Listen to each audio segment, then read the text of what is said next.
While all eyes were on the upcoming CP Plus 2024 event for signs of the anticipated Canon R1 and R5 Mark II cameras, rumors suggest that we might also see a successor to the Canon EOS R7 later this year, if the grapevine is to be believed. So when we are getting the Canon EOS R7 Mark II?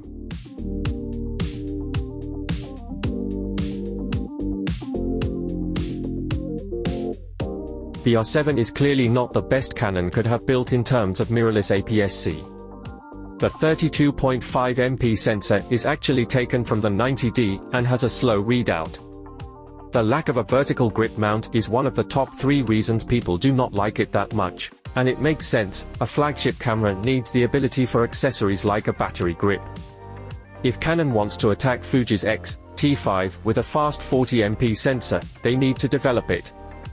Our guessed are realistic specs for the R7 II, 35 to 40 MP stacked BSI sensor, much faster readout, better low-to light performance, 15 frames per second mechanical, 40 to 50 frames per second electronic, newest autofocus system, 6K at 60 fps, 4K at 120 fps, crop, up to 4K at 60 fps oversampled from 6 to 7K, 1080p at 180, 240 fps, 6 to 8 stops IBIS.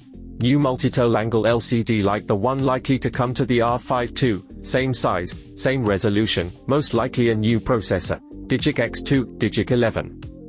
We hope to get a successor to the EF2S 17 to 55mm f2.8 IS USM, perhaps an AF2S 16 to 60mm f2.8 IS USM, a better EVF, 4 to 6 MP, ISO down to 50/64. If there will be no R7C coming, then the R7 II should get RAW video, 10/12 tobit video, 8K capabilities. Yes, we need at least 38 MP for that. Canon Log 2 and 3, dual ISO, 100/1600, hopefully a full HDMI output.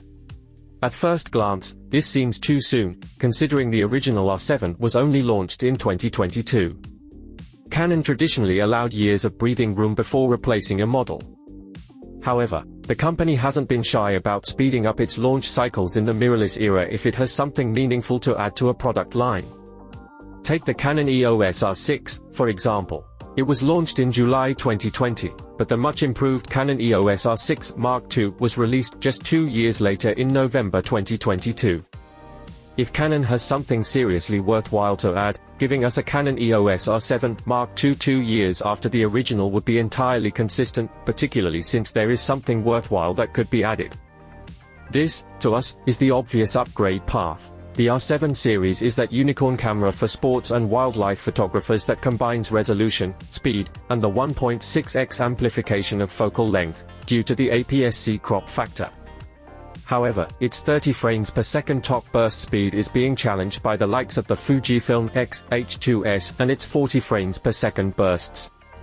Not to mention the ridiculous 120 frames per second speeds of the Sony A9 III and Nikon Z8 that, while different cameras in different categories, nonetheless leave the R7 in the rearview mirror.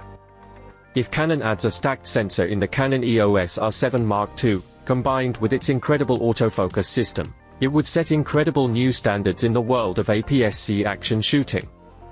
While these are still rumors, the potential for a stacked sensor in the R7 Mark II makes perfect sense and could position it as a game changer in the APS-C market for action and wildlife photography.